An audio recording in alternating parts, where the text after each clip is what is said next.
but it looks like we're still waiting for folks from DHS to join. And there's Matt from DHS joining now. Okay. You're live on YouTube now. Let me go ahead and start the screen share. Great. So are we good to go? Yes, absolutely. Okay. Hi, everyone. Welcome to the November 16, 2020 meeting of the CB6 Housing, Homeless, and Human Rights Committee. My name is Corinne Vanderdonk. I'm the chair of the CB6 Housing, Homeless, and Human Rights Committee.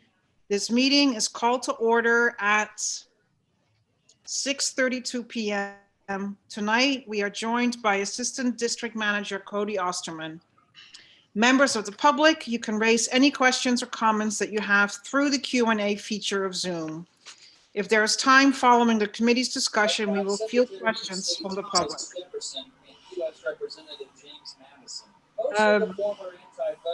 Raj, Raj Nashar is taking the minutes for tonight's meetings. Thank you. No problem. We will now take attendance by roll call. Cody will conduct the roll call.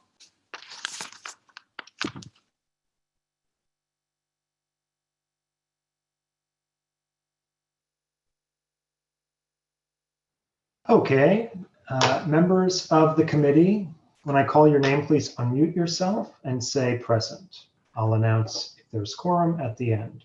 Joan Berenbaum. Present. Claire Brennan. Andrew Gross. Abby Kruzmark. Present.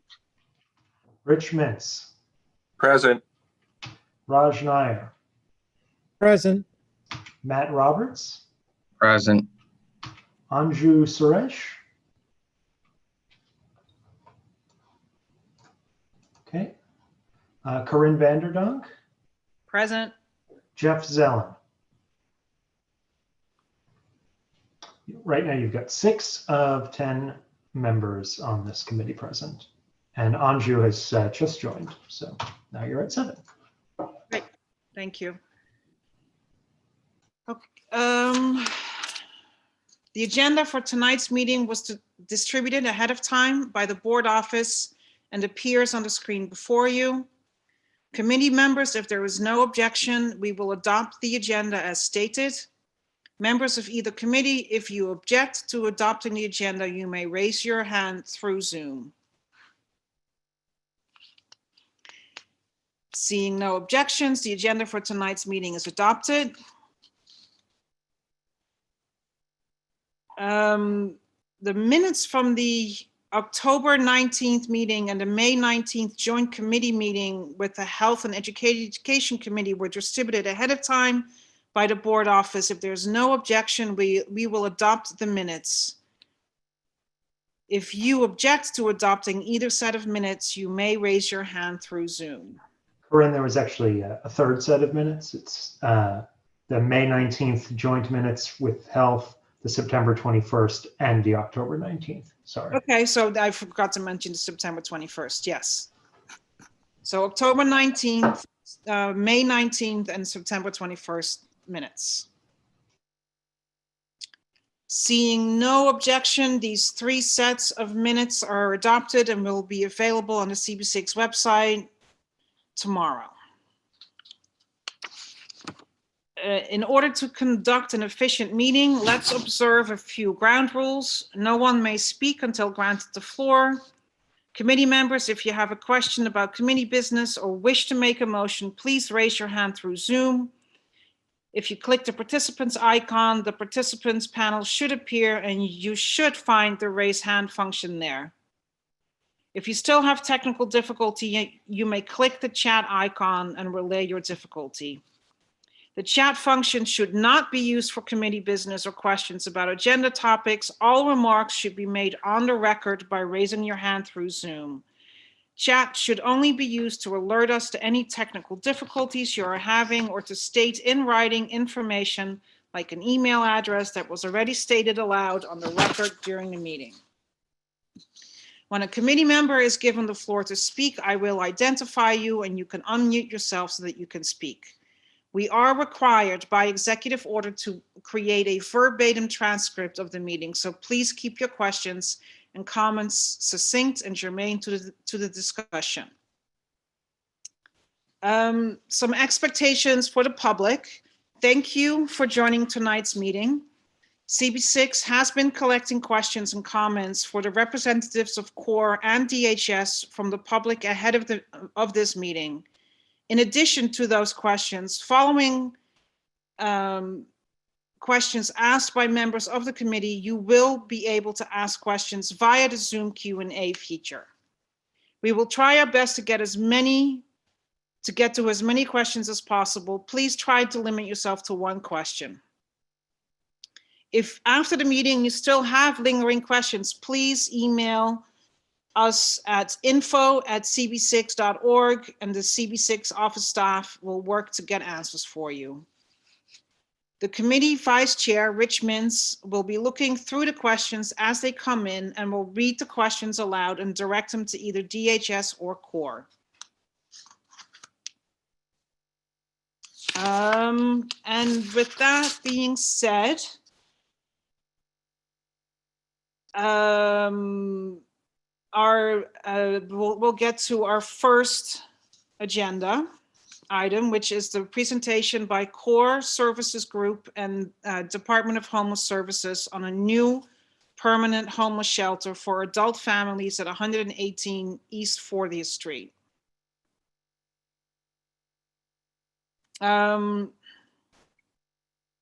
Sorry, I'm lost track.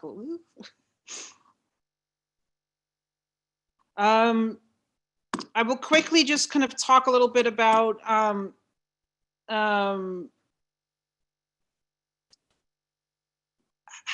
things will run. The community board cannot approve or reject a siting of a new shelter. This shelter is coming. And DHS and CORE have joined to answer the committee's questions and the public's questions. Once the site opens, CB6 elected officials and stakeholders will be on a community advisory board for the site so that we continue to have open lines of communication with DHS and CORE. Following this meeting, please email, again, info@cb6.org if you have any questions. I'm going to walk you through a few slides and then we'll have DHS present things about the Renwick Hotel. So just some statistics. The New York City's homeless shelter population as of July 2020 is close to 60,000. The largest percentage of that is families with 20,000 homeless children. The number of homeless adults in families is about 20,000. And then the homeless single adults is also just under 20,000. Federal data from 2019 suggests that New York City really has 78,000 unhoused residents. That is shelter and people living on the street. And that is not to mention many families that double up in apartments or triple up in apartments, especially nowadays. CD6 is currently home to 4 permanent shelters. The intake shelter, the men's shelter at First Avenue and 30th Street, Providence Women's Shelter on East 45th, Samaritan Village, East 53rd, Hand Up Safe Haven on East 17th.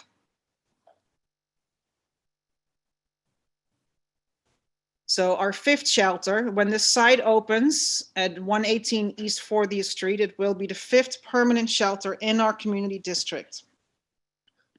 Now remember, this does not include temporary density reduction sites currently in use to prevent the spread of COVID.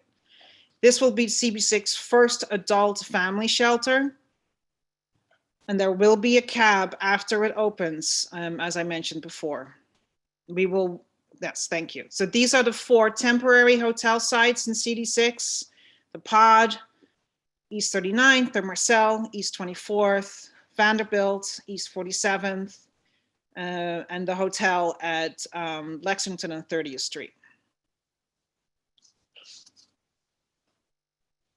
Fair share, the latest fair share data that we have is from July 2019. I'm very aware that we would love to get new numbers on that. And we're now at the end of 2020, and we have been pressuring the powers that be for new numbers. But for now, what we have is this. And compared to our neighbors, we are below average. CD6 has 1.5% or about 850 shelter residents. The highest, the communities with the highest percentage are in Queens, the Bronx, and Brooklyn, with the highest being 6.4% in the Bronx. And again, we are at 1.5%.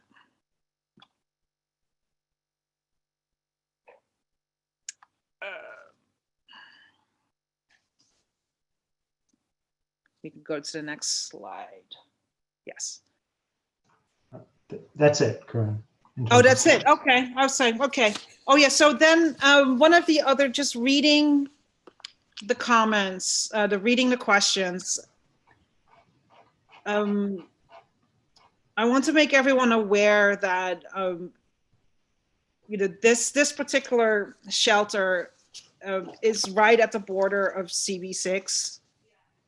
And we're finding that some of these shelters are clustering around the borders of our community boards. So because of that, we are also joined today very gracefully by the district manager of CB5, Marissa.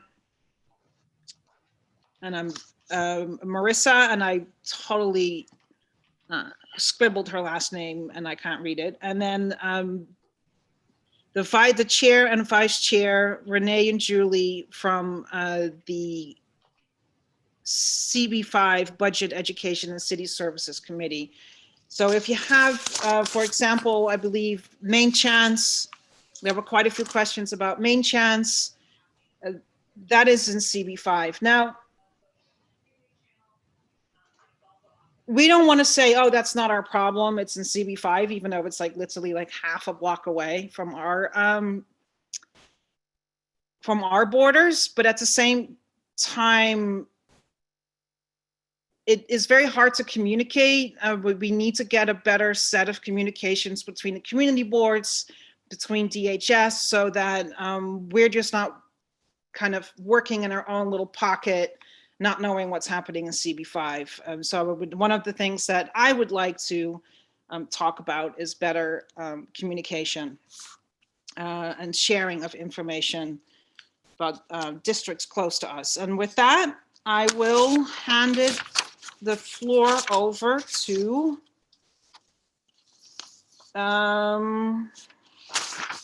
DHS. Thank you so much. Oh, hey, Leilani. This is Matt Borden. I apologize, folks, for not being there virtually. I'm been having some technical problems on my end, but my name is Matt Borden. I'm an assistant commissioner here at the Department of Social Services. And I certainly, before we begin, want to thank everyone on the board for their time tonight, and also would like to start by introducing the folks who are here with me tonight. So I'm joined, of course, by Leilani Irvin, who many of you may know, who's our Manhattan District Borough Manager. And we soon joined by Sonia Russell, who is here. Hi, Sonia, who is an assistant commissioner for adults. And then from CORE, we're honored to be joined by have Keisha Phipps here from CORE, along with Gordon Jackson, who will be handling security for the site, which I know everyone has lots of questions about. So I really would love if it works for everyone tonight. I'll be mercifully brief. I'd love to just give you a quick spiel in terms of where we are, how we got here, and I'll turn it over to CORE to have them talk about what they do. And then let's just spend as much time as we can talking about services. Does that work? Okay, I'm going to say yes. So once again, thank you everyone for joining. We are at the Department of Social Services responsible for ensuring that anyone that seeks housing in New York City, that seeks temporary shelter, is able to find it. And we do that, of course, by helping individuals who are both chronically street homeless folks who may be sheltering outside, and those folks who may seek shelter by coming to our intake center at 30th Street. And at 30th Street, that's where we have our single adult men coming in, and also we have our adult families. Tonight, the shelter that we're talking about at 118 East 40th Street is going to be, of course, for adult families. Adult families, as many of you may be familiar with, are folks that are any kind of couple or partnership that are above 18. That can include folks that are in domestic partnerships, as well as adult children and their moms usually, as well as any other kind of configuration that could be an adult family. Adult families shelters are some of the proudest work that we do are with adult family shelters, and communities have really grown to love having them in their community. As you can see, there was talk about moving folks from the Harmonia, which is also an adult family site, and that was talked about briefly, and it was quickly shut down because of the vociferous opposition to folks leaving that site by the elected officials and community, because how much they really appreciated it and having them as a part of their neighborhood framework. So for this site, as you mentioned, thank you for showing the various sites we have in the district. We certainly, in CV6 in relation to the rest of the city, I think that you did a pretty good job explaining it. We're particularly excited about this site in part because of who we're partnering with. We're only as good as our partners. And in this case, CORE is one of the very best providers we have in the city. They operate excellent care and services for clients. And they're also one of the very best at doing the kind of community engagement necessary for shelters to be successful. It's not just about having a good shelter that provides services for clients in the building, but we're very aware that it's really important what happens outside the building is equally important. And we really strive through, as you mentioned, having a community advisory board to ensure that we will be able to make sure that we are held accountable and hold CORE accountable to do the kind of work that we expect with inside the building and also outside. And without further ado, Leilani, if I missed anything, please jump in. But if I haven't, I'd like to turn it over to CORE. Sure. And Keisha, and you can take it away. Thank you, Matt. Good afternoon or good evening, everyone. My name is Keisha Phipps, and I'm the VP and Chief Administrative Officer for CORE Services Group. I want to thank everyone for the opportunity to speak today. We really, as an organization, we're strongly committed to having open and ongoing dialogue with the communities in which we serve. And forums like this are especially important to us as we start programs, and we want to make sure that we can set up meaningful and sustained relationships with the community. So thank you again for the opportunity. As Matt highlighted, we are here today to talk about adult family shelter to be located at the Renwick Hotel, 118 East 40th Street. CORE works daily with single adults, families with children, and young people to harness their own strengths. And we basically identify and break barriers to independence and build bridges to self-sufficiency and change the lives of the clients that we serve. It's important for us to work with the populations because they're often overlooked and underserved. And we believe that all of us at some point need a helping hand, and we really have a moral obligation to make a difference and to create opportunities for vulnerable populations here in New York City. I've been with CORE for about 10 years, and my position has really given me the vantage point of seeing the growth of the company. Today, we serve about 3,000 clients daily in close to 40 sites, both in Washington, D.C. and New York. And we have programs serving the reentry population, homeless shelters for single adult males, families with children, adult families, programs for runaway homeless youth, LGBTQ youth, homeless young adults, and person living with HIV/AIDS. We employ about 1,200 employees who really represent the communities and clients that we serve, and that's an important differentiator for us as an organization. We really believe that we have a strong record of performance across our portfolio, and we distinguish ourselves in 3 ways. One is the quality programming, security and resident accountability, and as Matt highlighted, community relations. Those are really the key cornerstones of what we do. We understand that for all our programs to be successfully integrated into the community, we really need a public that understands what we're trying to achieve, what the purpose is, and really neighbors who are comfortable with our procedures and the work that we do. So it's important for us to spend the time to really share that with you and to also be available throughout the operations to be able to address any concerns or even get your feedback or input on how programs can operate. So let me start. Matt talked a little bit about the adult family composition, right? So it can be any family without minor children. So illegally married couple, domestic partners, adults who can demonstrate medical dependence on one another, 2 adults who have a family relationship, whether in supportive relationship, whether it's emotionally, physically, an aunt, grandparent, parent to child, or stepchild and siblings. Today, last night, there were about 2,034 adult families living in shelter, which consisted of 4,296 individuals. CORE currently operates 1 adult family shelter in Far Rockaway, serving 160 families, and we take that responsibility very serious. If I could paint a picture of what a family could look like, we see many success stories coming out of our programs. Our goal is to get them to permanency, to get them placed into some permanent living situation. We have a family that we're working with now, a husband and wife who are both in their 50s. They were both born in New York City. And, many of our residents have strong personal experiences and ties to New York City. And the couple was displaced after a severe storm destroyed their home. And so here we have, a family unlike families that we know that are working, that really just had something happen in their lives that had them displaced. They joined our shelter in January 2020. And this family has really been compliant and cooperative and has worked with the team to take advantage of the resources that have been available for them. Throughout their time with us, they've kept appointments, they've worked with our housing specialists to visit sites, they secured employment. Unfortunately, with the pandemic, they did lose that employment, but we're constantly working with them. And I'm proud to say that we've been able to match the family. The husband's actually a veteran. And so we're able to find them a 1-bedroom that they're going to be moving out to in the next week or 2. And when you talk to that family, they describe this apartment as a dream apartment.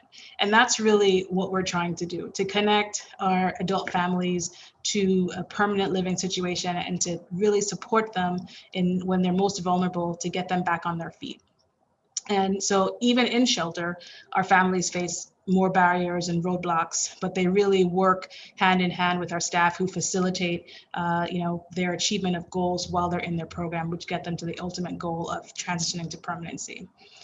So some of I think what that story sort of highlights is the importance of having a structured environment with programming where our families can be supported, and most importantly, well-run programs. That's just one example of how a family may enter shelter.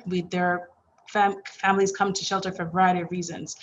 Some lose their jobs, some have experienced chronic trauma, loss, some have histories of substance abuse, mental illness, limited educational achievement, some are service resistant. And so it's our job to really identify what their strengths are and to help them address the barriers to independence and get them to a point where they can move out. Our work is grounded in the values of treating our clients with dignity and respect, first and foremost, understanding the importance of compassion, because we know that, again, they face a myriad of challenges that we have to support them on a day-to-day basis, and accountability and excellence. So we want to make sure that we hold our staff and we hold our clients accountable for what's expected of them while they're in the program, because only if everyone's doing what they're supposed to do will we actually get to the outcome. So as it relates to quality programming, our goal is to address the needs of the shelter population. So most important and foremost, we have to understand what those needs are. So the very first thing that happens when a client comes into our program is they get a comprehensive assessment. That assessment then drives what we call the individualized living plan, and it will identify specific goals that client that will work on, SMART goals. So, they're going to be specific, they're going to, be time bound for however long we expect that person to be in the shelter, achievable, and we work with that client to achieve those goals. They're assigned a case manager who will provide services in-house, then also make referrals to community-based organizations. And one of the things that we will do is identify local community-based organizations that can enhance the services that are available for our clients.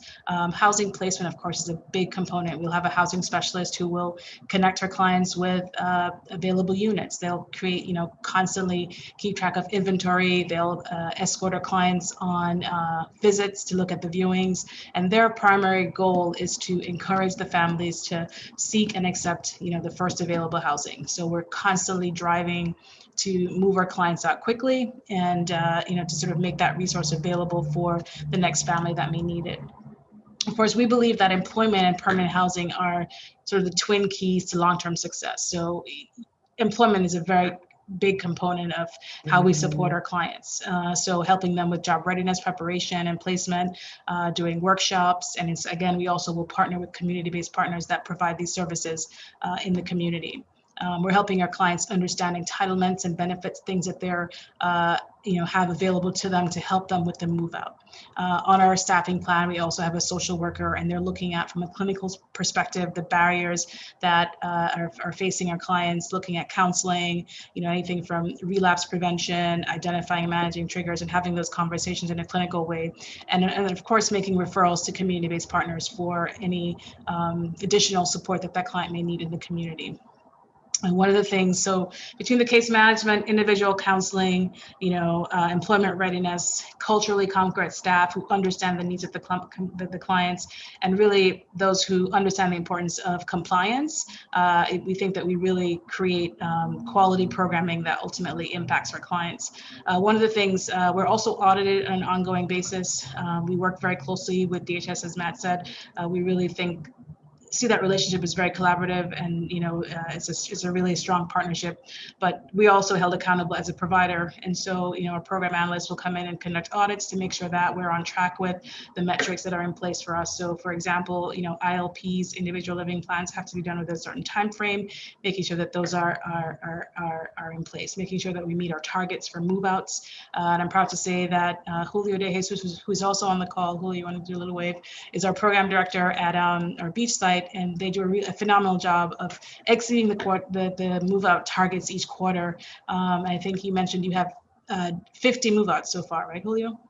So 50 in so far in 2020. And for us, that's what it's all about, that outcome of being able to connect families to permanent housing. And of course, as we enter the sort of wrap up the year, our goal is to get everybody home for the holidays. And so we're constantly working towards that. And everybody on our staffing pattern understands the importance of that. As it relates to security and accountability, we go above and beyond to make sure that we maintain high standards of security. We take our promise as good neighbors very seriously. I mean, safety has to be our highest priority, and there are multiple things that we do to ensure that's in place. It starts with the program director, who really plays a critical role in making sure that there is adequate supervision at the site to ensure that the safety and security of the residents, the staff, the visitors, and the community as a whole. We have experienced staff who work tirelessly to secure the exterior and interior of the facilities.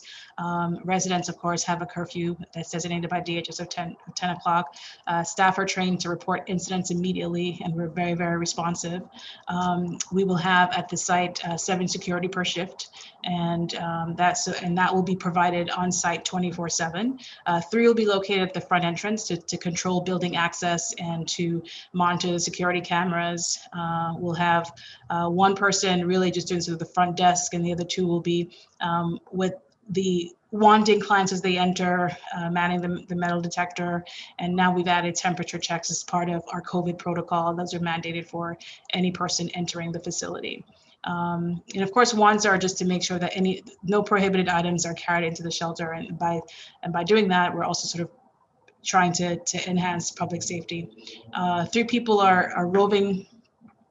We have staff who are roving the building as well, and roving the exterior, the community. We'll also do block roves. So in addition to East 40th, the surrounding streets, just to make sure that clients are not loitering, and we'll be directing clients back to the building. One of the things, I think altogether we'll have about 45 staff at this site, and it's important for that to make sure that we have the supervision both in the day and throughout the night to ensure that everything is operating as we expected. So there are a lot of questions about food services. We will provide 3 meals a day, and the breakfast, lunch, and dinner will be prepared on site by a cook. We provide a licensed dietitian reviews all the menus and approves the menus, and so to make sure that everything meets all the requirements for this population. And I'm proud to say we actually get really good feedback on the food that we prepare, so we'll continue that. Let's see, from a good neighbor standpoint, I know that that's an important thing that the community is always very interested in hearing. We want to make sure that we maintain good relationships with our neighbors, and that's important not just for us as an organization, but that's something that, as it relates to independent living, we have to empower our clients to be able to do. And so sometimes it's really having that conversation and setting that expectation about what they can do to strengthen their relationship with the community.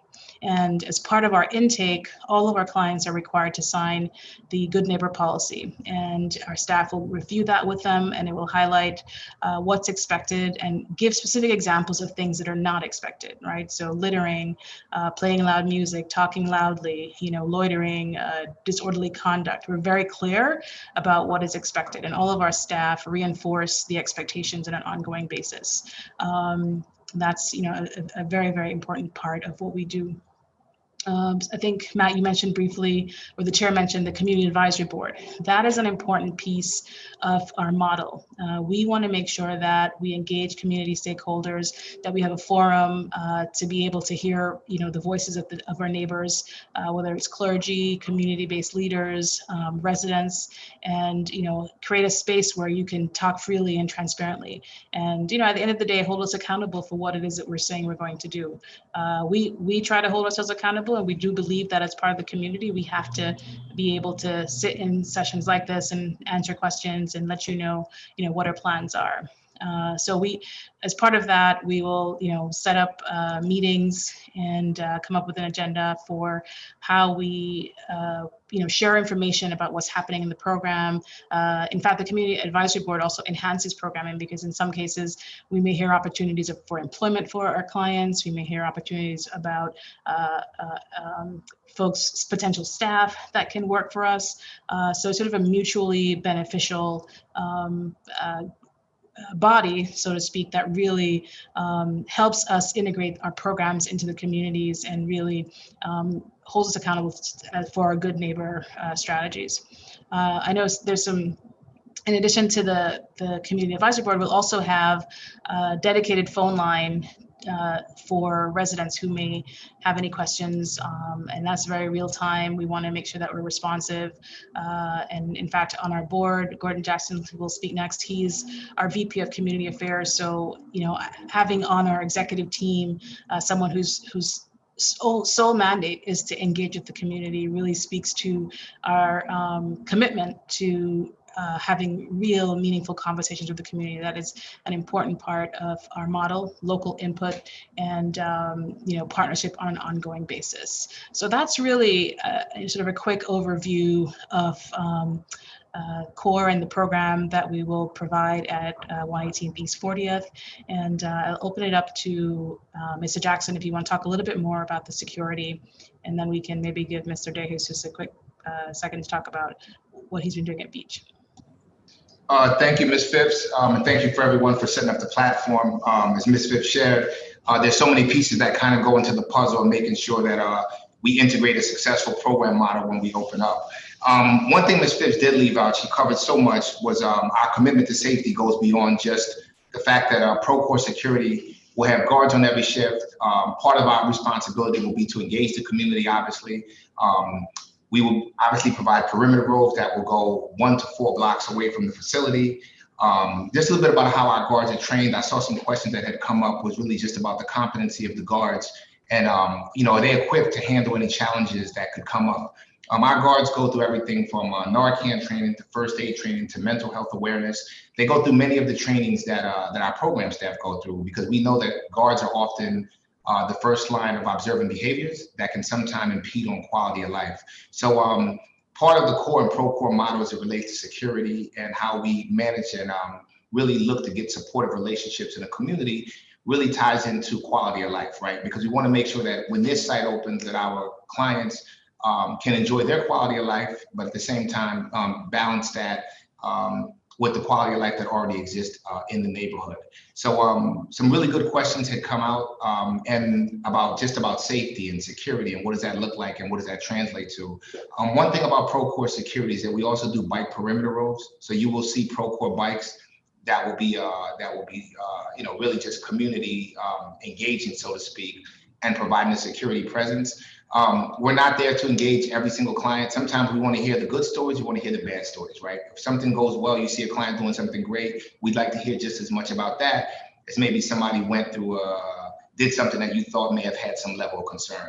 To Ms. Phipps' point, we are available in real time. Procore Security is the security company that supports this contract.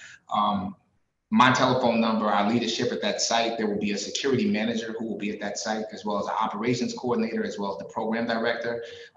And we all work together in the team. So if something happens at that site, you see something, we like to always borrow that phrase, if you see something, say something. We want to know about it in real time. If you see something at 10 o'clock at night, 6 o'clock in the morning, 8 o'clock in the evening, and you have some concern, reach out to us immediately. This method works best at our other sites.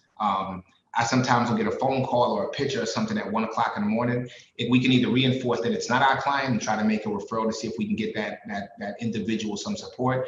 But we also want to own it if it is our client, so we can make the proper referral to get them the support services that they need to change that behavior. And just the last piece, I'd be remiss if I didn't mention it as we talk about safety and security. Let's talk about a little bit about where Core and Procore are at in terms of our COVID response.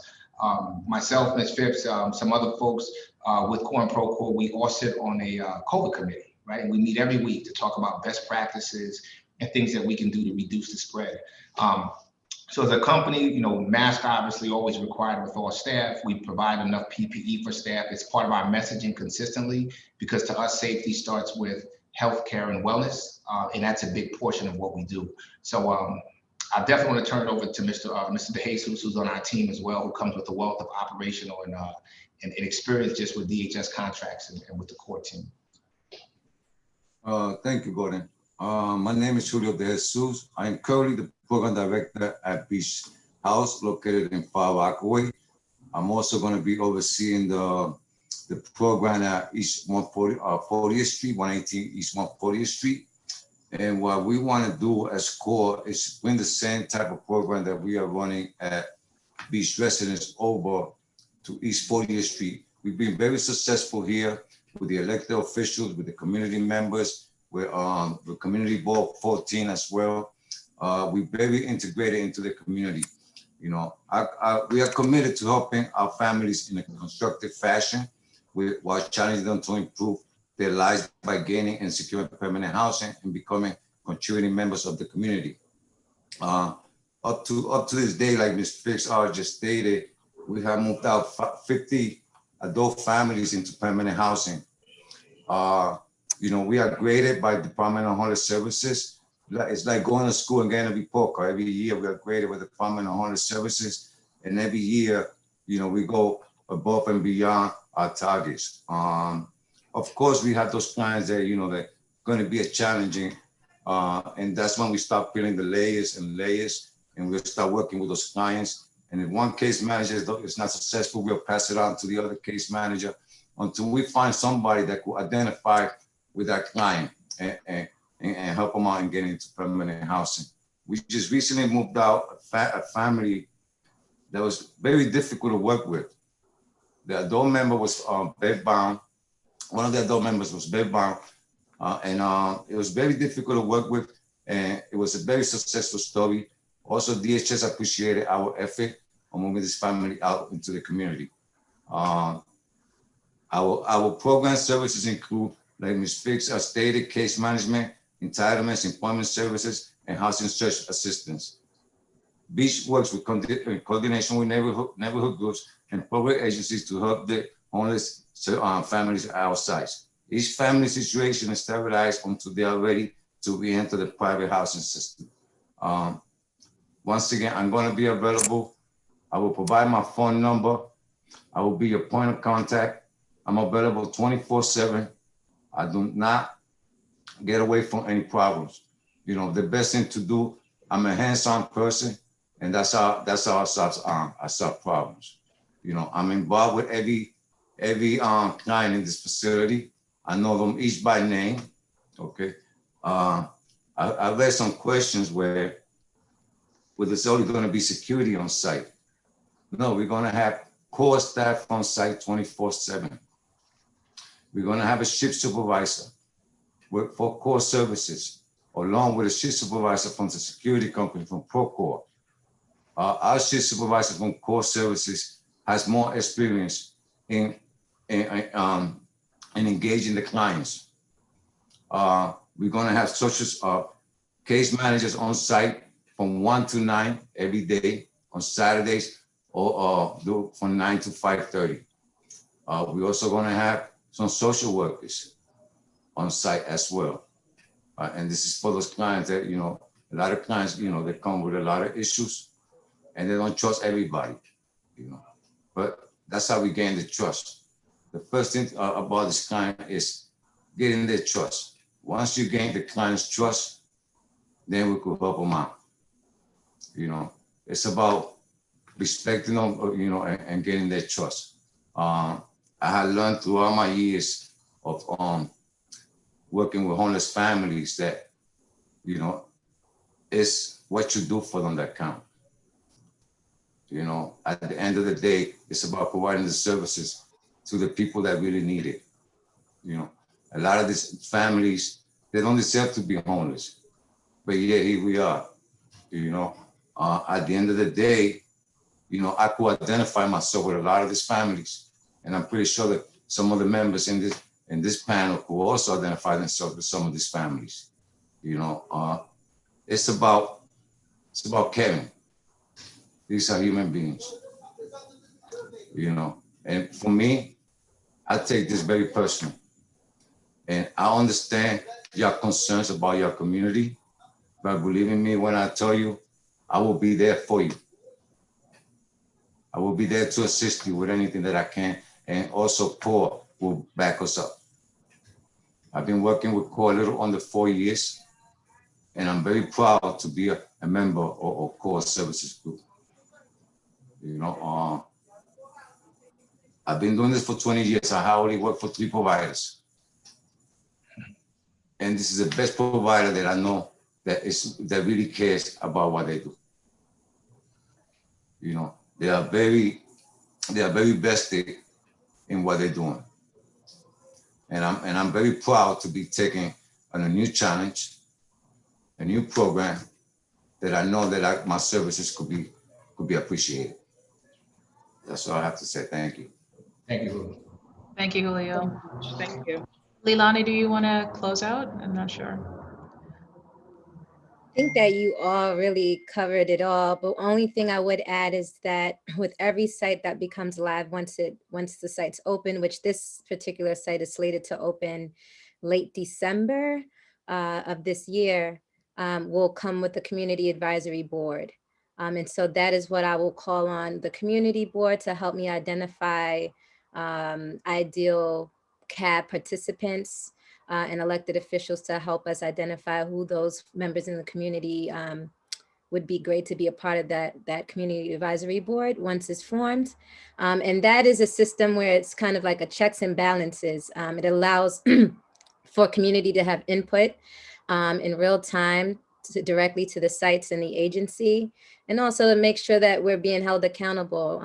And so I'm happy that that will be formed, and happy to state that that is something that CORE and DHS in partnership with the electeds and the community board will help to create and form. So that will only become live once the site has, once the site opens up. And Sonia, that's correct, right? Its site is slated to open late December of this year. You're on mute. Okay, I'm sorry. Yes, the goal is to have this site open December 15th. Okay. Right. Thank you so much. That was a lot of information, and I thank you so much. And I'm just going to ask a few questions and then hand it over to my vice chair, Rich Mintz, who's going to field questions from the public.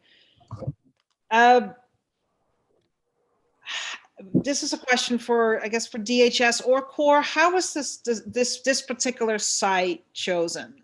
What was the criteria behind Sure. the choice? So as we've, that's a great question, totally understandable. So as we have stated publicly many times, we are always open and trying to find new sites. We have what's known as an open-ended RFP process.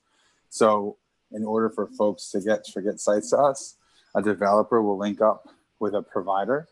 The provider will submit a proposal to us. We grade the proposal, we look at it, we think if it's appropriate or not, and then ultimately that proposal gets rated, and if it has a high enough rating, then it becomes something that we move forward with. And yeah, that's how this site came to be. Sorry, so it's interesting you're saying you have an open RFP. Is it was it a CORE who suggested this site, or? I don't know in this case if it was if the developer came to us and then found CORE afterwards, or vice versa. But that's ultimately how it but ultimately the proposal is submitted by CORE. So okay, so this may be a question for CORE. Why this particular site? Other were you in other what about this site was so appealing, Keisha? Yeah.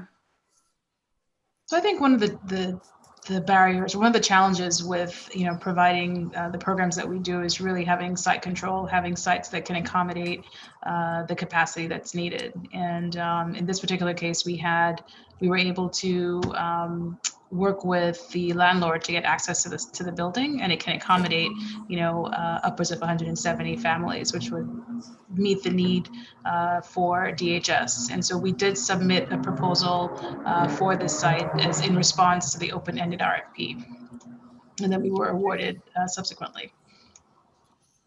Okay, great, thank you. So, and you said there's 170 families. Is there a maximum occupancy? There's 107. Are there 170 units? There are, Sonia, maybe, I'm not sure what the final count is. I believe so some of the space will be used for offices, and then the others for accommodation for families. I believe the capacity is 172. 174. Right? Units, and how about the total population? So that may vary depending on the family composition. Some of the family compositions are, of course, 2 adults, some may be 3. So it would depend primarily on the spacing. Some of the rooms at the Renwick are very large and can probably accommodate more than 2 family members, whereas some of them we would only put 2 because of the size of the room. But primarily it's for 2 adults. Great, thank you. So that gives us an idea.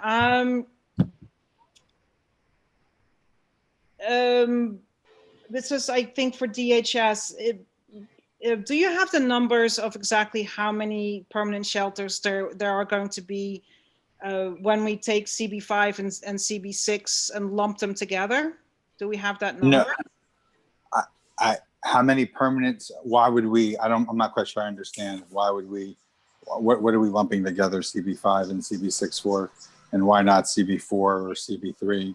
What? But just wondering about the Murray Hill neighborhood in particular. Got it. There is no, I don't have, I mean, we have the numbers off. I mean, I think you had the numbers for CB6, the numbers for CB5. I don't have on me. We are using quite a few COVID commercial hotels in Community Board 5. However, we are extremely hopeful and excited to get out of those hotels. We do not want to be in hotels. It's very clear that we would want to be in shelters like the Renwick, where we can actually have the kind of all services that we needed. And I'm very hopeful that we'll be able to, as soon as we get the green light from the folks in the state and the city health department, move folks out of these temporary commercial hotels and into permanent shelter. Of course, great. Thank you. I know Cody Osterman, the Assistant District Manager, wanted to speak a little bit about my question. Cody? Hi, thank you, Corinne. For Matt or Leilani or Sonia, I think what some folks in the Q&A are expressing is just some concern about the transparency of the citing process. So I'm hoping that one of you can just walk us through for the community how the citing process works, how the fair share analysis works, if there is up-to-date fair share analysis that takes into account this new site. And then finally, one thing that I know is frustrating for some folks who are asking questions from the public is that for if you live in Murray Hill, you don't know perhaps maybe where the line between Community Board 5 is and Community Board 6 is. You know your neighborhood. So to have it not viewed as a neighborhood and to not have data on that is really kind of frustrating to some folks here. So we just want to be able to offer the community as much information and transparency about this whole process as possible. Thank you. Sure. So I'm happy to take that question. And in part, the Murray Hill community is one that's very fond and near to my heart. In part because my father and my stepmother actually live on 36th Street on the east side, and I think I actually saw some of the questions that were submitted actually are literally neighbors to my parents. So I'm very aware of this neighborhood, this community, and in terms of the impact the site will have on folks. Let's start from the beginning by saying that this site, because we're working with the kind of provider that we're talking about, and because we are so thoughtful and concerned and have to share the concerns, is not going to have the kind of impact that some folks may be concerned about, right? So I just want to start with there, because there's a lot of fear-based concerns regarding our sites, and there's a lot of fear regarding what does it mean to have shelters. And I just, again, want to circle back to that, we're talking here about adult families, and these are folks and these are New Yorkers that are really trying to get their life back together and they're back on their feet as part of a family unit. And this site's going to be really important to them to help figure out how they can get back on the path to permanency. And in terms of how sites are selected, I'm happy to talk about it again. What we have is an open-ended RFP process. Because New York City has a legal mandate to provide shelter for all those who need it, what we have to do is we have to have a rolling basically submission process where sites are. And historically, I'll be quite honest, these sites were placed in Black and brown communities, full stop, period. There are sites, there are neighborhoods in the Bronx and there are neighborhoods in Queens where there are upwards to 20, 30, and even 40 shelters. And so part of this administration has been very deliberate about where are we putting our sites and making sure that those sites are actually equally balanced. And our goal is to make sure that we have sites in every community board where there are folks that are coming in and experiencing homelessness. In terms of the fair share process, the fair share criteria, which is adopted by the City Planning Commission, according to the city charter, is about trying to foster equitable distribution throughout the city by establishing considerations that must be taken into account as we select these new sites. And the criteria includes our stated need for the facility and the size of the site, and also our ability to provide efficient and cost-effective delivery of services. Ultimately, when we're doing fair share criteria, there's not a numerical limit on the city's ability to site facilities, but rather the criteria states that any concentration of facilities must be considered and disclosed. And for this site, as we've talked about before, that there is a fair share that's currently being developed and worked on. And before this site opens and before there's a single person in it, it'll be published and the community board will have a copy of it and folks can see it. Thank you. Thank you so much, Matthew. I just, I'll start with one question that I have for security for Mr. Gordon Jackson. We have Breaking Ground, Jim Hodgins from Breaking Ground, who's our outreach, who's part of the outreach in our Community Board 6, listening to us. And, you know, looking at a lot of the questions, you know, there is, you know, there's a difference between unhoused living on the street and the unhoused that are, you know, and people that are going to be at the Renwick. And sometimes the community is confused what's, you know, like, and thinks that maybe the problems are coming from the Renwick when they're really coming from other individuals. Are you going to, Mike, are you going to have direct communication with Breaking Ground? Yeah, good question. We will.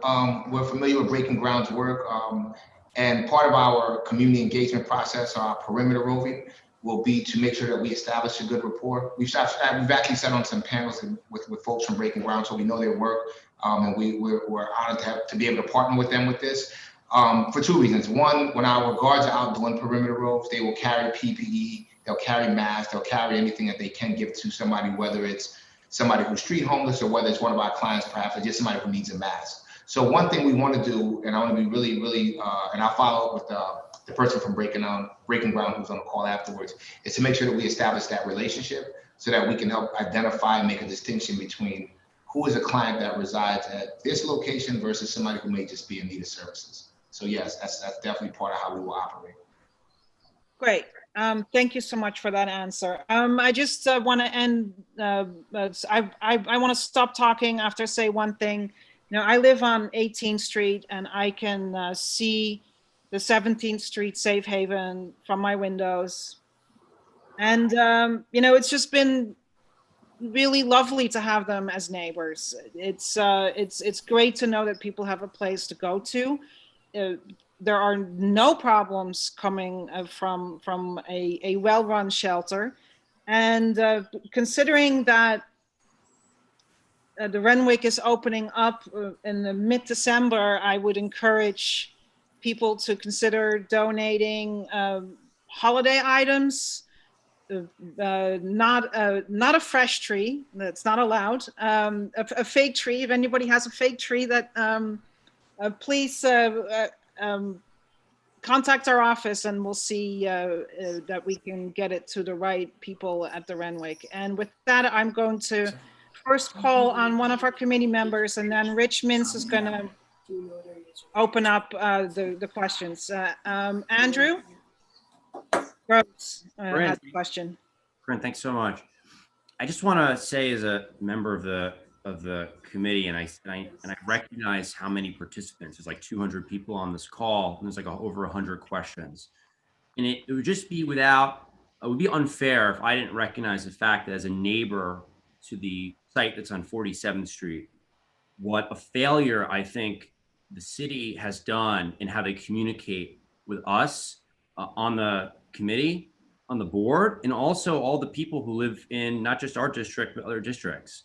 It's the second time that one of these shelters has been put up with no communication. And the city can say that they had this meeting, but the fact of the matter is, if you look even at these questions, it again happens. And it's an attitude. It's an attitude that the city is going to go and do these things and take these actions and basically do what they want and have these meetings after the fact. And I give a lot of credit to the people from CORE. Sounds like they've got a great operation. I really appreciate the security, because living here as a neighbor to this facility, it hasn't been so great. I see drug use, people shooting up, drug needles. I see people defecating next to my building. I see horrible behavior here. And people have a right, and I, as a member of this committee, have a right to be a voice for the almost 200 people in this meeting right now who are clearly very upset and scared, have been living in this community for years without incident, and are seeing what's going on here. And so I just think that the communication from the city has been subpar. I think the security, at least in my area, has not been very good at all. It sounds like CORE has a serious operation. They're going to have perimeter security. That's very important. I appreciate them making that ultra clear. That was never made clear about the site that I live next to. But I think the main question that I have on behalf of a lot of people in this meeting, who, again, it's not just me, representing a lot of people who feel this way. How is the communication from the city going to change? Because this just doesn't seem fair to everyone who's living. And by the way, extremely sympathetic to these people who are in these situations, extremely sympathetic to homeless people, extremely sympathetic to people in need. But when you see these things happening in our community, you just have to say something.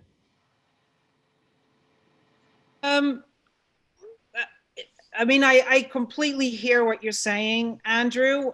But I do have to say, as the chair of the Housing and Homeless Committee, I find that most people, when they say, I want to be notified before they open, I want to hear before they open, what people really want to say is, I'm going to do everything to stop this. And that's really what the subtitles are to that particular question. At the same time, the community has no say, and it can be at times frustrating. But to answer your question, that is, in my opinion, the answer is that basically only communities that have the time and the resources to change some of these decisions will have these decisions changed if they are given enough opportunity and time. And with the CB8 being a very good example of how the powerful will end up diverting, becoming NIMBYs, and it's just it's not a pretty sight. Sorry. And yeah, DHS can also respond to Andrew if they want. I'm sorry that that those feelings exist. I think that it's incredibly important to talk about the sites individually as we're talking about, and the population that they're serving, and who they're and what's happening with them. This site, as you mentioned, is going to be operated by CORE, and I would ask that we talk about what's happening with this site, and certainly we're happy to have community conversations regarding this site moving forward, as it is a permanent shelter. I believe, I'm not quite sure what the site on 47th Street is, if it's maybe temporary beds that are being utilized by the Y right now. We've had community conversations about it. You guys approved it. You should know about it. It's the 47th Street Y. Yeah. Right. You didn't say that. You just said 47th Street. So again, we've had conversations with that.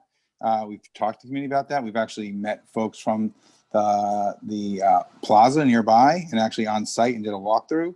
And again, I think it's challenging. I'm sorry that if you're not looped into the conversation, we can certainly happy to circle back and make sure you are for future conversations, but we certainly want to be responsive whenever we can.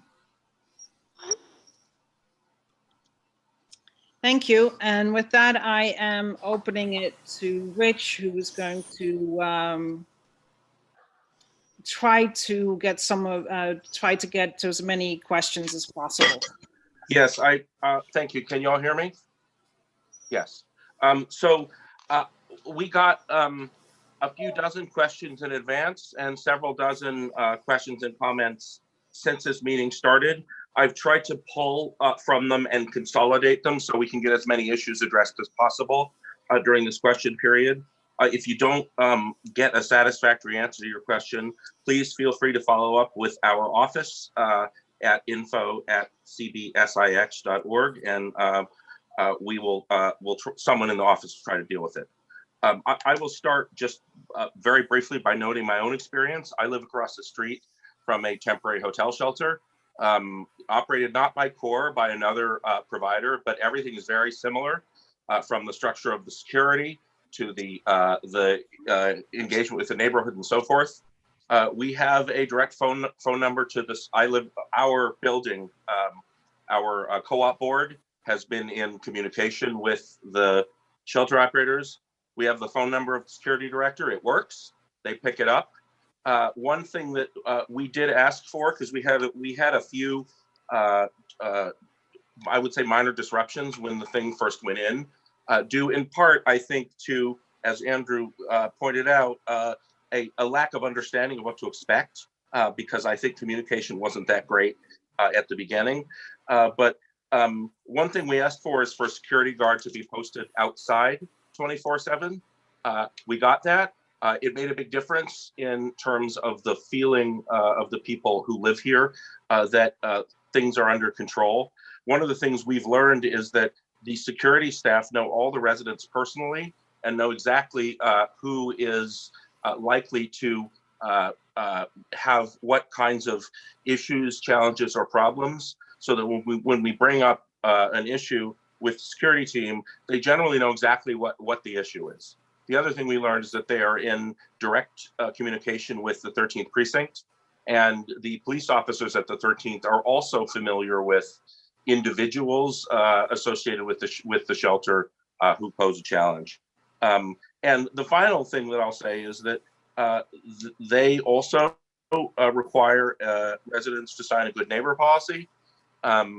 It seems to work. Like, all the people I deal with are residents, are amicable and stable. So I just want to say that by way of illustration, that it's possible for this to go well, and for these facilities to go into place without a huge negative impact on the community, on the rest of the community, because obviously they have a positive impact on the residents. So I'm going to go through some questions that I pulled, and these are kind of out of order because I pulled stuff in and consolidated it, but I'll just go. What kind of background checks, or if applicable, criminal checks are performed on residents before they are invited to be residents of these facilities? I'm happy to answer that. So there are none, just like any other building in New York City or a hotel. Folks can come into our sites regardless of their criminal background or criminal record, and if you are, the only thing that's matters is if you, in this case, you and your loved one are in need of housing, then we are there to help provide it. Okay. A related question. There's a perception, apparently, that when these facilities go into a neighborhood, crime goes up. We know that objectively, crime is down. 28-day crime is down 33% compared to last year. Year to date is down 16%. But we also know that burglary is up. And I'm wondering if anyone from DHS can comment on whether you do notice an increase in crime when new facilities are opened. Listen, well, I'll say I've been to community meetings before where people from NYPD have spoken up and said the exact opposite, that actually bringing sites they've actually seen crime go down. I think it's really challenging to talk about crime statistics, and certainly in regard to homeless people or shelters, especially at this moment in time. Obviously, the city is facing all sorts of unusual situations right now, given where we are with the pandemic. So I don't really think that it would be make sense to sort of opine upon it. But I think in our experience that there has not been a rash of incidents that have happened when sites have opened. I think if there were, if you look how the media covers shelters pretty closely, folks would definitely hear about it. In our experience, that hasn't been the case. And I think it's in part because who we're choosing to partner with and the kind of rules and regulations that are being established internally within shelters, and the kind of care and compassion that are being offered by these providers. And so I have not seen that. Again, as I said, I have family that live in this neighborhood, family that's close to me. I do not feel concerned at all for their safety. Okay, thank you. A question about the temporary hotel shelter program, which you already said is likely to be scaled down sooner rather than later. One question that someone asked related to those, which I think also applies to this, is this is going to be an adult family shelter. Is there any possibility that the type of residence will change without the input of the community? That's a great question. So I can only, unfortunately, I can only answer it in terms of this administration, because there is not, as when it comes to buildings and shelters, ultimately it's the need of the city that drives, and the capacity and what we need that drive the kind of sites that we have. And so I can say that there's a 0% chance that this site gets changed within this administration. I would think that it wouldn't get changed in the future administrations. I think when sites work, I don't think that there are occasionally flips that do take place. Those are the rare exception to the rule, but I can't, unfortunately, look into the future and make that determination given how the system operates. But I would not expect that to happen, no. Okay, thank you. Here's a question for Core, and these are really two related questions about interface between the facility and the community. Someone named Kathleen asks, first, can we have a community liaison on site who's uniformed or badged or otherwise identifiable, who people can speak to directly if they have questions or issues? And related to that, what does CORE recommend that community members do in order to smooth the relationship between the people who are neighbors to the facility and the operators and residents in the facility? I'll answer that question. Thank you. It's a very good question. So let's start with what neighbors can do. One thing that will be available is my telephone number, as well as Mr. DeJesus, will be available 24 hours a day if you want to reach out with any types of concerns that you may have. Additionally, we'll be out handing out business cards to local businesses to let them know that we are available to keep an open line of communication no matter what happens. Additionally, as part of the staffing pattern at this particular site, there's a security manager who will be on site, who oversees the leadership for security at that site. His telephone number and business card will be made available as well, so that we can support a continued dialogue about any of the issues or challenges that may come up. So those are just some of the things. And just in terms of how we work with the community as a company, CORE as a company is very committed to our community engagement arm of what we do. And that translates from everything from being involved with block association events that may be coming up. We can demonstrate in other sites that we've had across the city where we shovel snow for the entire block as part of our commitment to making sure that we help preserve the quality of life and integrity of the block.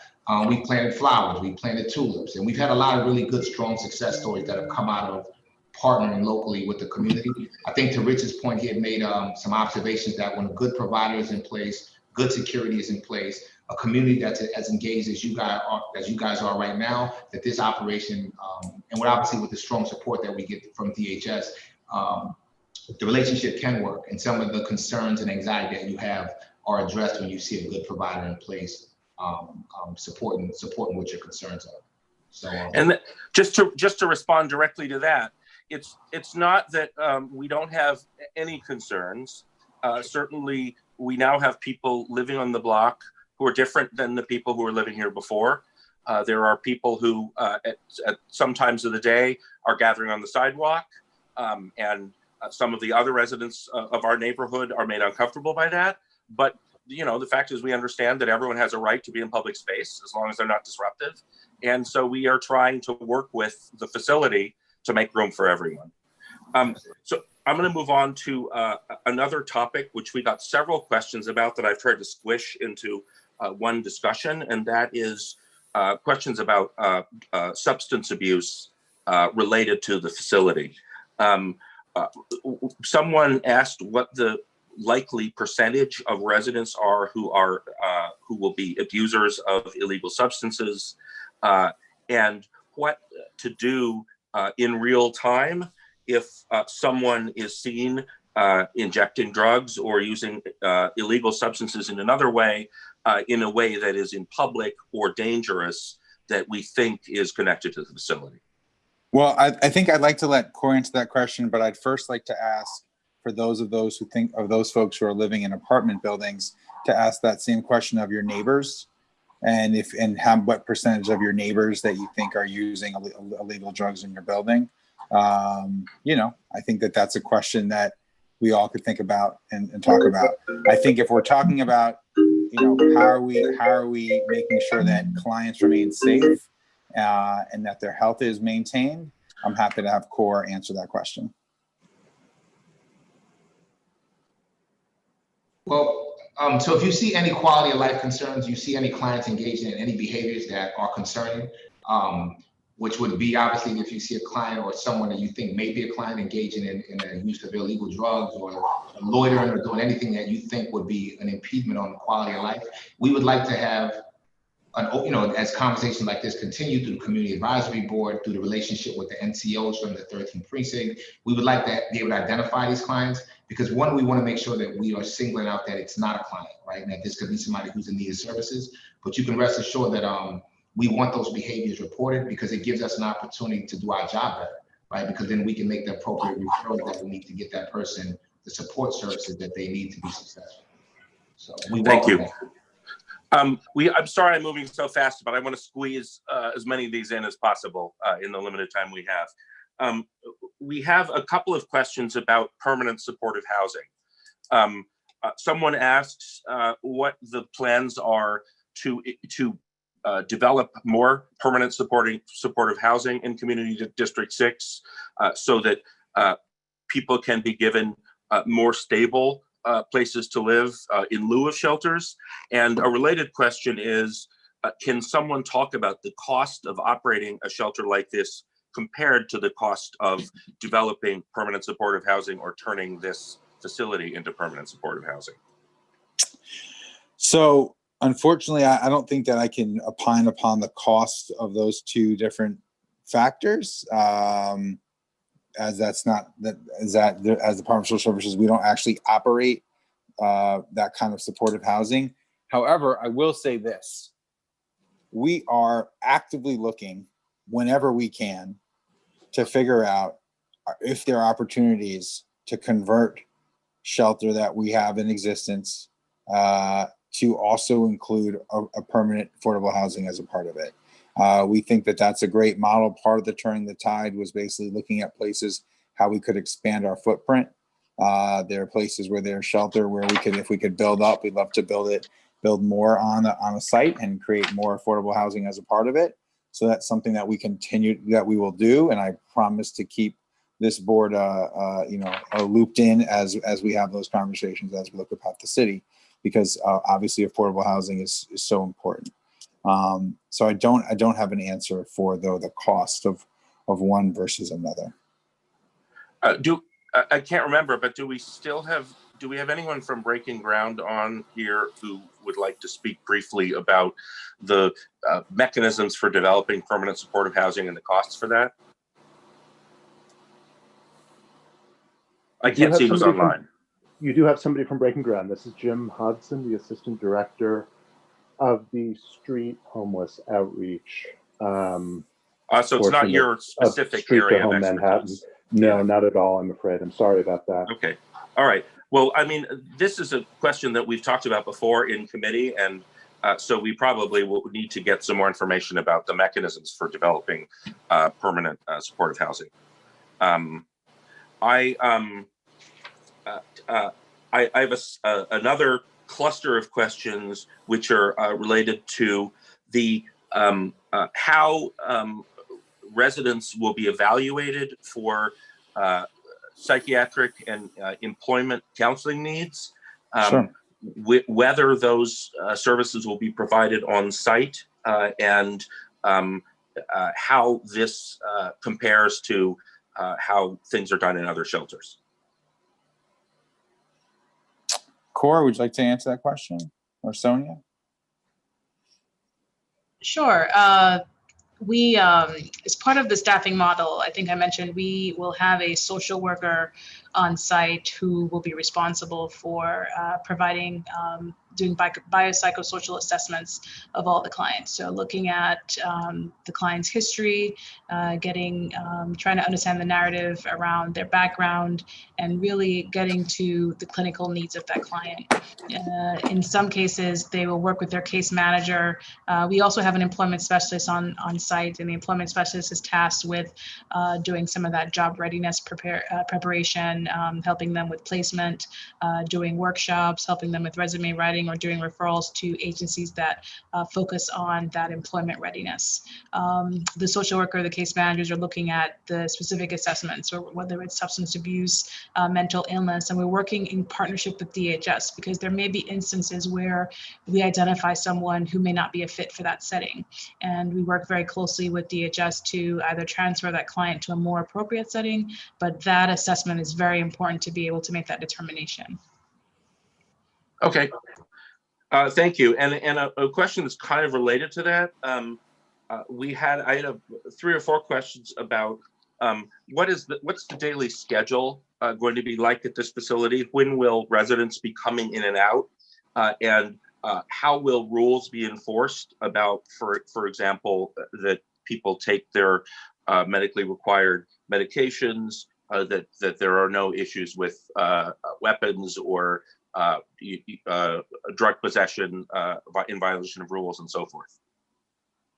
So I'll take that question. So all of our shelters operate 7 days a week, primarily having social services available Monday through Saturday. They will also have late nights, so there may be days of the week where staff is there, social services staff specifically, until 9 p.m. But I think during the day, staff usually starts around 8 or 9 o'clock. So social services will be made available to all of our residents between the hours of 8 a.m. and 9 p.m. At least 6 days a week. With respect to, I guess, the screening with weapons, I think I heard, there is or will be, if I'm not mistaken, Gordon, you can correct me if I'm wrong, a magnetometer, a metal detector of some type at this facility, which would allow for us to screen our clients as they come into the facility, just to make certain that they are not carrying items that are not allowed in any of our DHS shelters. And this is something that we have across the majority of our shelters. We do have a screening process with respect to magnetometers or metal detectors. They have it at their shelter at Far Rockaway, and it works very well. I do want to comment with respect to that CORE has what I would say, in my experiences running shelters, I have over 65 shelters within the 5 boroughs. As far as a provider having a connection with the police department, I have to say CORE ranks #1 with having that relationship. And I think that is paramount as to why their facility in Far Rockaway has the least number of incidences, and or have instances where police are more than willing to come in and assist and participate because of that relationship. And I think that is attributed towards CORE's ability to have these relationships, not only with their community, but also with the police departments within their district. I think there was another question about clients coming in and out. Our clients can come in and out. Okay. We do ask that clients come in by 10 o'clock, but of course those that are employed may have to leave. Anyone that is not signed for their bed for at least 48 hours would have to be logged out and start this process again. But we want to have conversation with clients when we notice that they're not signing for their bed as they should, because we want to make sure that we address their need. So our clients, although there is a curfew, it's not a jail. So yeah. I don't want anyone to be mistaken by saying, oh, well, she mentioned there's a curfew, someone's outside at 1 a.m. Again, we encourage our clients to abide by our shelter rules and regulations. And we do have something at DHS called Client Responsibility where we have a panel or a discussion about how the client needs to be responsible for their actions, and there is consequences to such actions. But I think it's important that we, the provider, is engaged with that client to ensure that, you know, whatever needs to happen, that they do so. And I have to say that Mr. De Jesus, who runs one of our largest adult family facilities, has done a very good job in ensuring that the clients have been respectful, responsible, and doing what was needed, which is why his numbers as far as move-outs are so high. Thank you. I'm wondering if anyone from CORE can give us information about statistics that reflecting their performance in helping to transition people successfully into permanent supportive housing or into independent living. Sure. So I think, as Mr. De Jesus pointed out, so far this year, we've moved out 50 families from in our adult family shelter. And in our 2019, DHS has what they call the shelter performance scorecard. Thank you, Sonia. And so we were ranked very high in our move outs. In fact, one of the quotes was that we had a track record of being able to move clients out and being able to replicate it across our portfolio. And so the performance has been very strong as it relates to ILP completion, as it relates to move outs, reporting of critical incidents, and our facilities. Those are really I think so the top 4 metrics that DHS assesses. And we meet or exceed the metrics, and we are above our peers in the same facility type.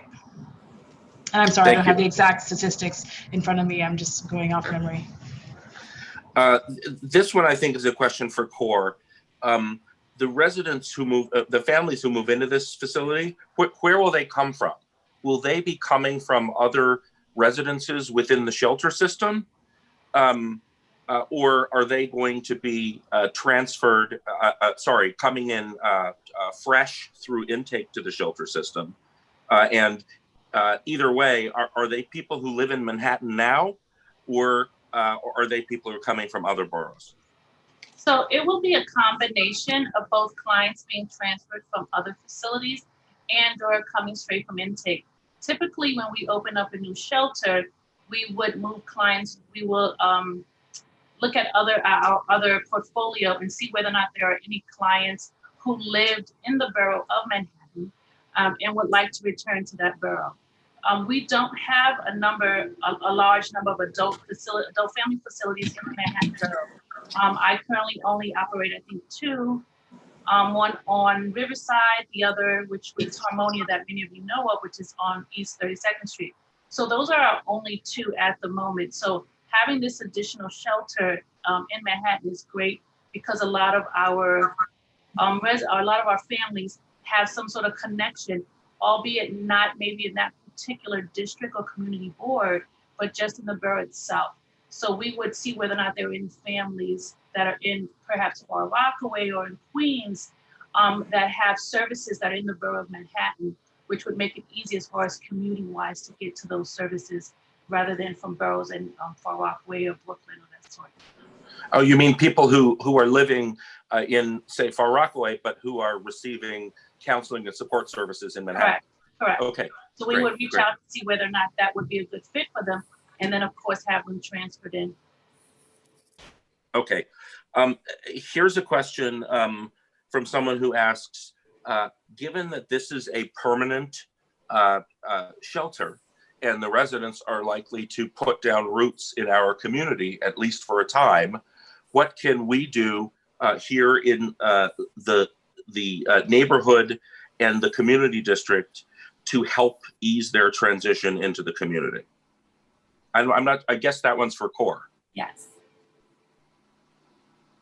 Well, I'll answer that one. I think just treat these clients the way you would treat your neighbors right now, with dignity. Not even presuming that anyone would not, right? But a smile, a hello, a good afternoon. If you see a new neighbor coming in, treat them with the same courtesy that you would with any other new neighbor coming into a neighborhood. That's one of the beautiful things about this city, is that it is diverse and it's vast. And on the most fundamental level, a simple hello or good morning, and continue conversations like this that allow us to remain transparent. And I'll say this too, we find that neighborhoods and sites that we open where we get this level of community engagement, the program goes even better. Because we know that we have neighbors who, when I look at this call and I see 159 participants, I see 159 participants who care about the quality of life and about what's coming. And we operate very well in that space because we like this two-way dialogue, because it allows us to exceed the goals that we're contracted to provide. So on the most fundamental level, a hello, a thank you, not a thank you per se, but a hello, a good afternoon, a good morning is a great start. Thank you. I have one general question about people experiencing homelessness who are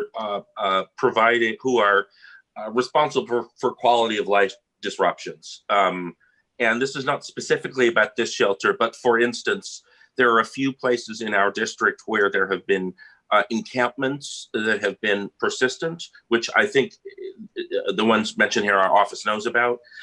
There are places where there are perennially people sleeping, lying, sitting, and being disruptive when they are awake.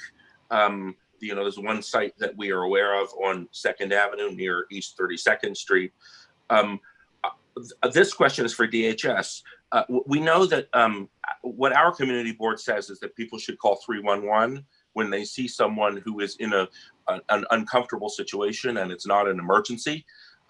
Is that what DHS recommends when there are areas where there is a persistent sort of informal street residence of people that doesn't look like it's being addressed?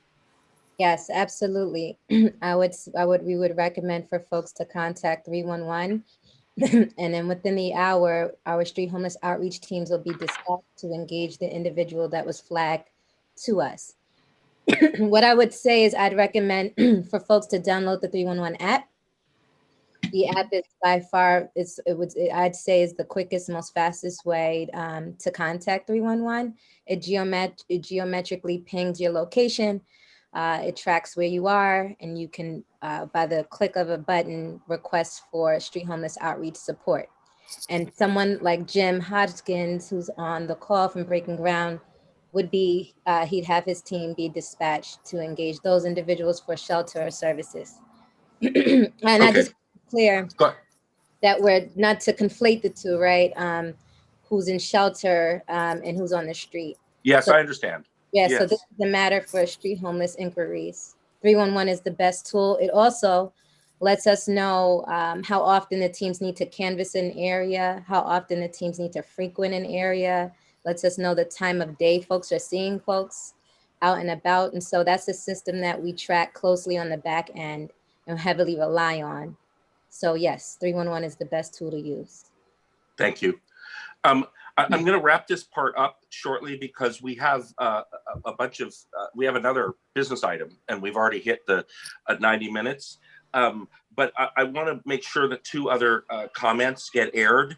One is from a person who says they were a Renwick employee for 33 years. They have lost their job. I infer that they were furloughed. There were 50 employees there. They were not notified that this was happening, and they want to know whether they have lost their job permanently. And I don't think anyone here can respond to that, but I wanted it to be aired and on the record. And the other is we got a comment from one participant saying, we are spending $4 million to renovate a small playground. We should be able to welcome individual homeless families to this neighborhood without ascribing negative qualities to them. So Corinne, with your permission, I'm going to hand the floor back to you so that we can wrap this topic up and move on to the other agenda item. And I just want to say, as the person who's been moderating this part, we appreciate all the work that the people from DHS, from CORE, and from Breaking Ground are doing on this issue. Speaking for myself, I understand that we have a social obligation to make sure that everyone who is in Community District 6 is safe and provided for. And we, as a community board, absolutely represent people who are homeless, as well as everyone else in the district. So thank you all. Corinne, I'm going to go on mute, and I'm going to turn off my video. Thank you. Thank you so much, Rich. Thank you. Thank you. Yeah, I just, yes, also to all the panel members, thank you so much.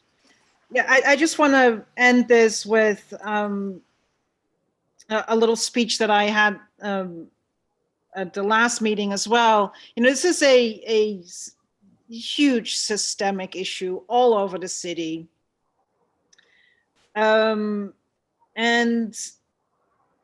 you know, the answer to this is not to ask people to just go somewhere else so you don't have to look at it. But it's about,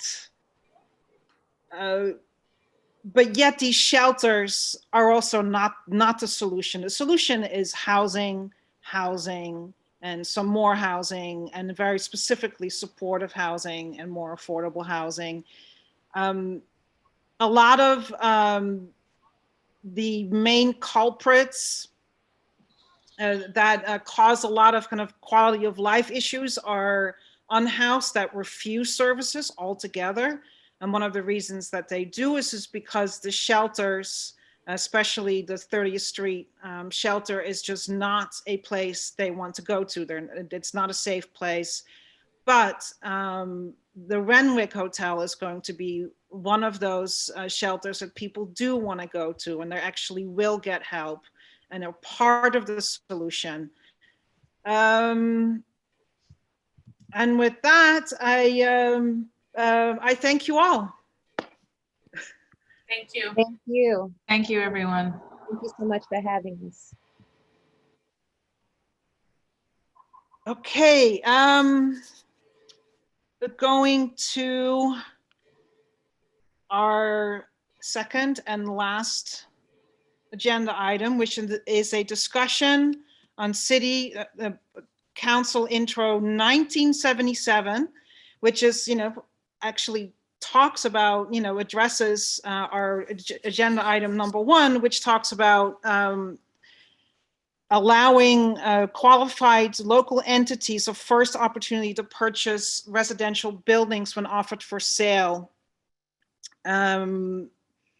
which would then allow for CLTs, community land trusts, to purchase these buildings and turn them into affordable housing. But I'm not the expert on this. The person who worked on this very hard, there's actually 2 resolutions. One is in support of the COPA law, and the other one is in support of letting the tax liens law expire so that properties that are delinquent in their taxes go back to the city and can be turned into affordable housing. But Jeffrey, you know more than me. So thank you so much, Jeffrey. You have the floor.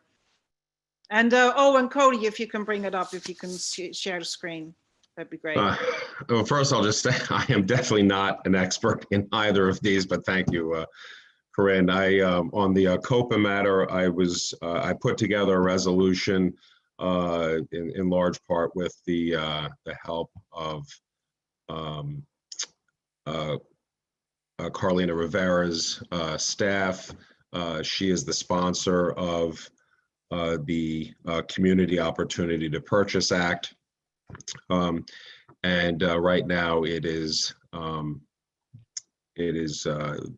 last I understand it from this summer that it was just out of committee. So this would be a resolution that would in support of the city council passing this. Do I read the whole resolution? Everyone can read it on their own. But just sure.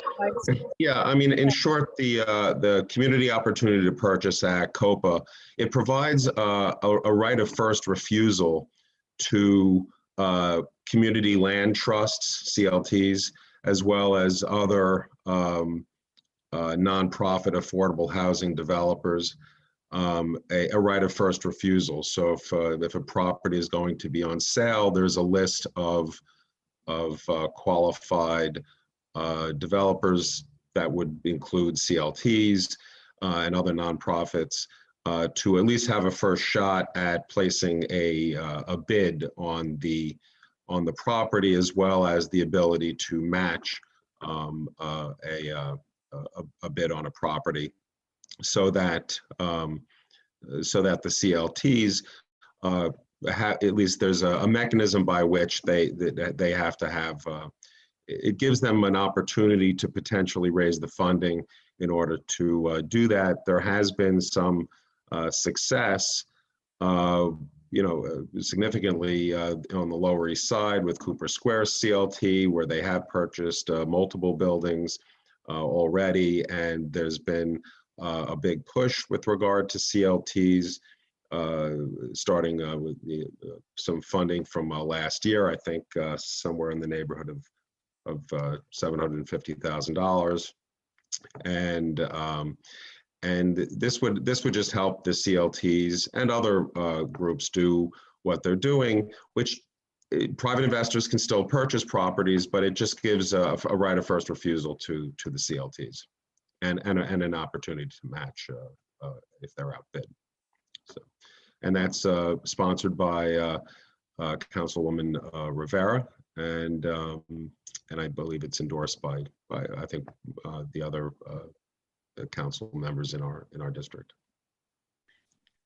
Thank you, Jeffrey. Yes, and I think most of you heard were present at the New Economy presentation last year about CLT, so we're all pretty familiar. Are there any questions?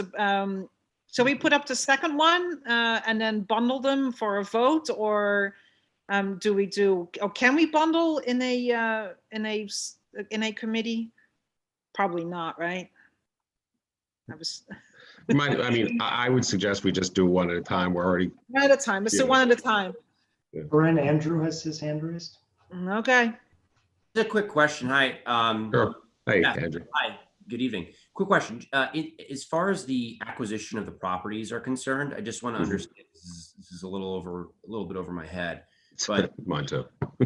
Yeah, when a CLT wants to acquire a property, they're basically, what this is saying is they're getting a first opportunity to bid for the property.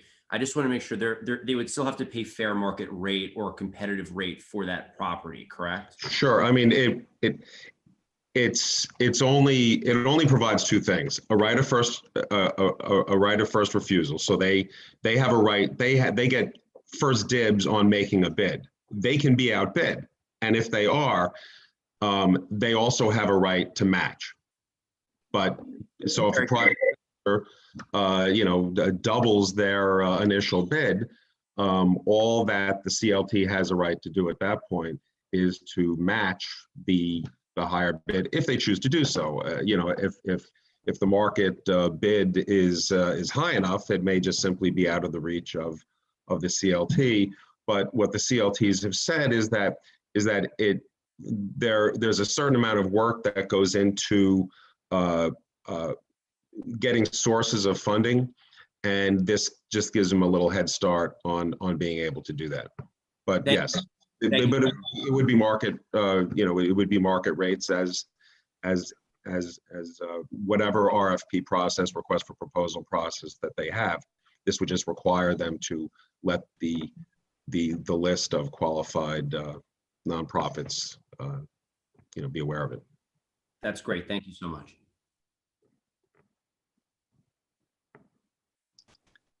Thank you. Can I have a motion to vote on this? Thank you. So everybody how do we do this? You need a second, and then we'll do a roll call. Anybody have a second? Second. Thank you. So this is on the COPA intro, correct? Yes. All right. Committee members, I'll call your name and please announce in favor, against, abstain, or not entitled. Joan Barenbaum, In favor. Claire Brennan. Did we lose? Oh, no, Claire's still here. Claire? All right, Andrew Gross, In favor. Abigail Cruzmark, In favor. Rich Mintz, In favor. Raj Nair, In favor. Matt Roberts, In favor. Andrew Suresh, In favor. Corinne Vanderdonk, In favor. Jeff Zellum, In favor. Claire Brennan, again, Claire? Oh, it looks like Claire stepped away. It's 9 in favor, none against, no abstentions, and no not entitled. That resolution passes. Great, thank you. Which brings us to our second resolution that ties in really with the COPA legislation. Jeffrey, you want to talk about that one? Sure. Let me just pull this up. I'm sorry. Okay. So in 1996, the city enacted a law that that allowed tax liens to be sold to a private trust that run by investors, and rather than what they had been, where the city itself would potentially foreclose on the properties. And so the idea was that the city would collect a certain amount of money up front from investors, and then this debt was monetized and sold to the trust managed by the Bank of New York, Boney Mellon. And this year, because there has been a significant amount of property owners, over 50% of which are 1 to 3 family homes, and this is council member Reynoso in Brooklyn is I guess sponsoring the charge. It's not to pass a law, but rather to not reauthorize and allow to expire this law, which would expire on its own on December 31st, 2020, at which time the lien sales, the law that would allow the lien sales would expire. So far this year, they did not do a lien sale, and it has been postponed 4 times already, 30 days postponements, 30-day postponements. The governor and the mayor wanting to postpone it because there are obviously significant, numbers of property owners, and for the most part, these are small property owners. Over half are 1 to 3 family home owners, and what Council Member Reynoso found was that a majority of those were in neighborhoods that were largely people of color. For example, in certain areas in Brooklyn, where these were largely Black-owned and other people of color owned 1 and 3 family homes, and so potentially has a disproportionate number of what would be foreclosures. The difference being that the city has postponed the sale this year, and because of that, there's a number of council members who have, and there's been a push by a variety of nonprofits who said, well, maybe it's time to just instead of just postponing, to just not reauthorize the law, and instead allow the city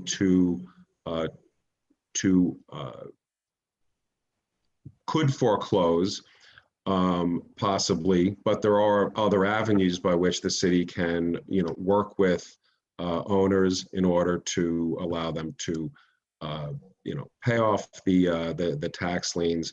Also, in relation to the CLTs, it's been argued that the CLTs had in the past obtained tax foreclosed properties to create supportive housing, and one of the prime examples of that was, again, looking at in our area, the Cooper Square CLT, which had in 1991, in the early 90s, they had obtained a significant number of buildings in the Bowery by way of purchasing from the city for that had been foreclosed properties, and so and it also allows the city to work out other possibilities, both with the tenants and with the owners.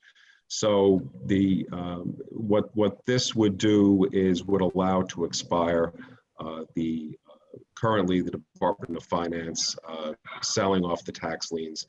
And another argument has been that in the grand scheme of things, where there's a $90 billion budget, the tax lien sale is projected, for example, this year would yield around $57 million in revenue.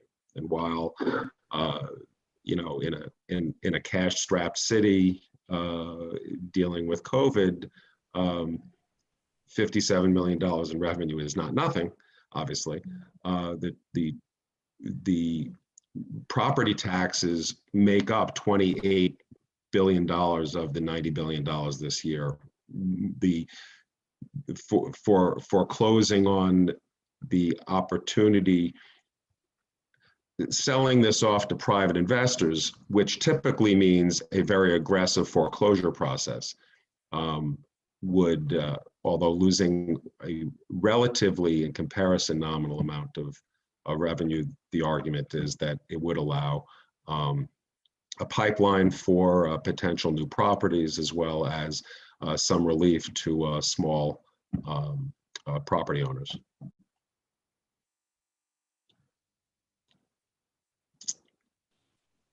Great. Thank you. I think you are the expert. I think, are there any questions? I have a question. Sure. Go ahead. Just so I understand it, this is kind of, in your mind, killing two birds with one stone. So on the one hand, it's helping small property owners. On the other hand, it's providing an avenue for CLTs to obtain sites they would not otherwise. Do I understand that correctly? Yes. So what we've been told by some of the groups that have been working in relation to this, including Councilmember Reynosa's office, that there would still be properties that would be foreclosed upon. That's probably the reality with regard to unpaid taxes. Although the process is potentially not as aggressive as when private investors have purchased it through the private trust managed by Bank of New York. At least that's the argument, and that the city has other processes in place in which they are more apt to work with the owners. That said, when properties are foreclosed upon, and there will be properties foreclosed upon, it does allow these tax foreclosed properties do become a potential pipeline for those types of properties. And an example was Cooper Square, that had purchased a significant number of tax foreclosed properties in the early 90s prior to the 1996 law, and we're not able to do that after 1996. And again, this would not be asking the council to affirmatively pass anything. It would be urging them. As of right now, and I spoke to someone in Councilman Reynosa's office, there actually is not currently any anything before the council to renew. Nobody has proposed renewing it yet, so it's potentially dies on its own by virtue of nobody proposing it to be renewed. That's my understanding as of right now. But this would be to urge the council to, in fact, not do that, to not renew the law, just to allow it to expire. Yeah, and then, Okay, I thanks. guess, yeah, thank you for that question. And then, you know, if they do become available, if they do become foreclosed upon, then because of COPA, CLTs will have right of, you know, can have right of first refusal. So it just kind of works together. Can I have a motion in favor of this resolution? I'll move it. So moved. Thank you. Cody, you're on. I'll second it. Oh, I thought somebody seconded already. Okay, sorry. Thank you, Raj. No problem. Okay, committee members, I will call your name. Please unmute yourself and declare in favor, against, abstain, or not entitled. Joan Berenbaum, Favor. Claire Brennan, In favor. and Claire, for the record, you were in favor of the last resolution, but you had audio issues. Is that correct? Yes. Okay, thank you. Andrew Gross, In favor. Abigail Cruzmark, In favor. Rich Mintz. Rich? Okay, Raj Nair, In favor. Matt Roberts, In favor. Andrew Suresh, Favor. Corinne Vanderdonk, In favor. Jeff Zellen, In favor. and Rich Mintz against. I'm in favor. All right, that's 10 in favor, no against, no abstentions, no not entitled. Great. Thank you, which brings me to the chair's report. I'm going to waive my report. All the new business, we are the flyers went out for the to the tenants of these two buildings that we had, that the Housing Justice Initiative had helped us identify where there could be potential 421A tax fraud. Cody, those went out, right? Those flyers were, they're processing. It was a very large batch of them, but I had them, the service that we use to mail things out, it started the process on Friday, and they should be in the mail shortly. Great. And the flyer is currently on this. This is the flyer. You want to scroll up. So this is what all the tenants of those two buildings will receive, and they will be able, once they have requested their rent history, they can contact, are they contacting us? I forgot, or the Housing Initiative, or both? They're going to contact us, and then we're going to work with them and HRI to read their rental histories and to determine if, well, we will not make an actual determination, but you know, evaluate to see if we think that there is more evidence of rent overcharges, and if so, and if there's a pattern of them, HRI will connect us and the tenants who are impacted with attorneys that they've worked with in the past on these matters about taking their landlord to court for rent reductions given that they were illegally overcharged. Great. Thank you. And how many went out? 248. We started with one building. It was a very large building, and we sent every resident every unit of that building one of these flyers. We don't know the people's names, or if some units might be vacant currently, but we just did a mass mailing to every current resident in the building. Great. Thank you. Looking curious to see how many responses we get. Great work. Any new business questions from the committee? Right. Nope. I'm asking for a motion to adjourn. Looks like Joan has her hand raised. Oh, you have your hand raised, Joan?